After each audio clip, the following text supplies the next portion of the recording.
Massachusetts could be on its way to understanding why many young people who grew up or were educated here leave. The Senate has given its go-ahead to creating a commission that would study this trend. Beyond understanding, lawmakers hope that they can work to reverse this trend. I spoke with State Senator Jim Welch to learn more. Being from Western Massachusetts, oftentimes we hear that many of our young professionals, those that have just graduated from college or maybe looking for their second job, oftentimes don't see the opportunity to be able to stay here in Western Massachusetts and either move east or they move out of state.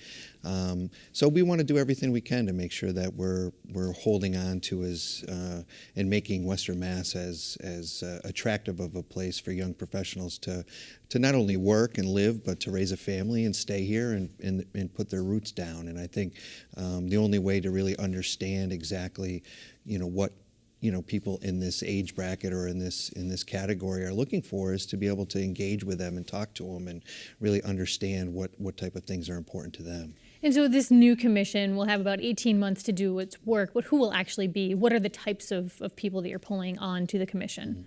Well, regionally across the state, there are several young professional groups.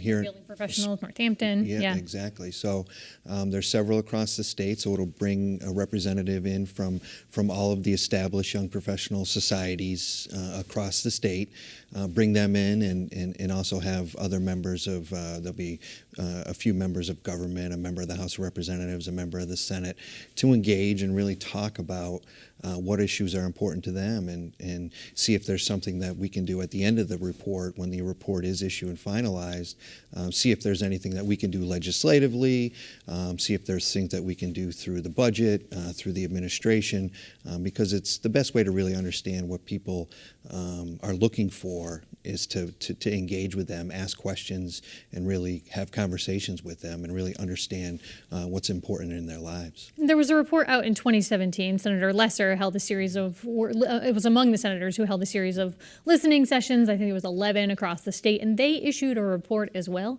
How would this effort differ from that, or does it update it? Well, I think it would probably work in tandem. I think Senator Lesser's group was focused on the millennial age group and really engaging with millennials. This, I think, is targeted a little bit more at those people that are, maybe getting ready to or maybe have started their families and are really, getting into the nitty-gritty of their work experience, so to speak, and really looking to put roots down somewhere. And as many people that come here to go to college in Western Massachusetts, we want to see if we can keep some of that talent here in Western Massachusetts, and if we can, obviously that much better for our economy and that much better for our communities. Yeah, this concept of brain drain, as it's often called, given that there are so many educational institutions here in Massachusetts, whether it's Western Mass or Eastern Mass, the idea of brain drain isn't necessarily new. Mm-hmm. Do we have a sense of the states that are most popular for these young people to go to? Can we start there?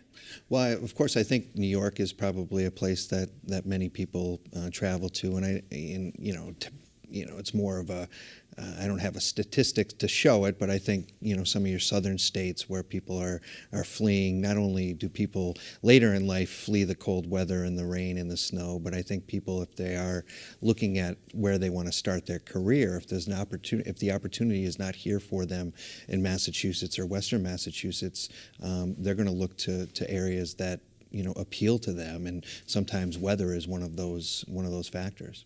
Yeah. I recently helped to moderate a panel at the New England Knowledge Corridor Summit that convened millennials, and they like to be called young professionals.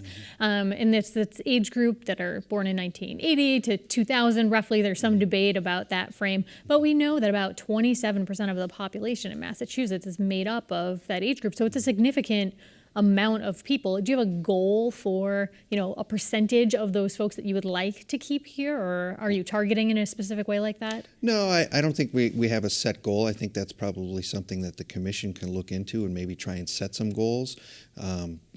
100% would probably be too high, but I think at the same time, here in Western Massachusetts, we see it just the drain from Western Mass to Eastern Mass, and knowing that drain is happening all across the state, and as people, look for other opportunities outside of Massachusetts, a lot of people are invested here in Massachusetts with their education, and that's really an opportunity for us to really understand and examine what type of things we can do from a policy standpoint to be able to keep them here and make it attractive for them to live here. When I was thinking about this issue, it made me think about the fact that Western Massachusetts is a leader in this issue in a way, if you think about government, right? Because we have Holyoke Mayor Alex Morse, some members of the city council there in Holyoke, whether it's West Springfield's mayor. These are all younger people, or even yourself in the Senate, go back a decade. Senator Ben Downing's the first millennial senator to head out there. Is there something to be said? Is government the place to start here?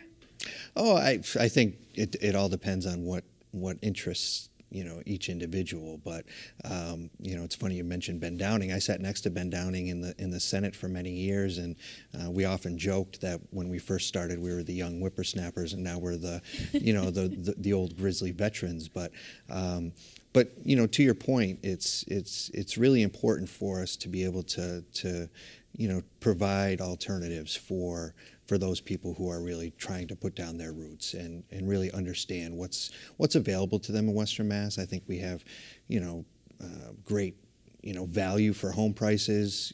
Obviously you get more, out in Western Mass than you would in Eastern Mass for the price of a home. You get more property, you get more traffic. Certainly is even just the price of entry is far more affordable here than it would be in the eastern part of the state. Absolutely, and I think more and more as time goes on, people are realizing that.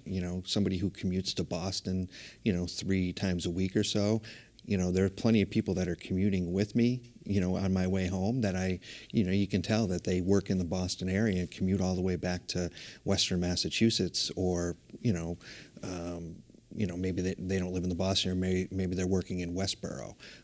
But there's plenty of people that commute back and forth on a regular basis. And I think what appeals to them is the way of life here in Western Mass, less traffic, less, like I said, more opportunity to purchase a home, get a bigger home, get some more property, especially if they're thinking about raising a family. And I think the quality of life, in Western Massachusetts, I'm a little bit biased, but I think is pretty high compared to the rest of the state. So the Senate has given its go-ahead to form this commission. The House needs to weigh in on this. Where do you think the issue will go?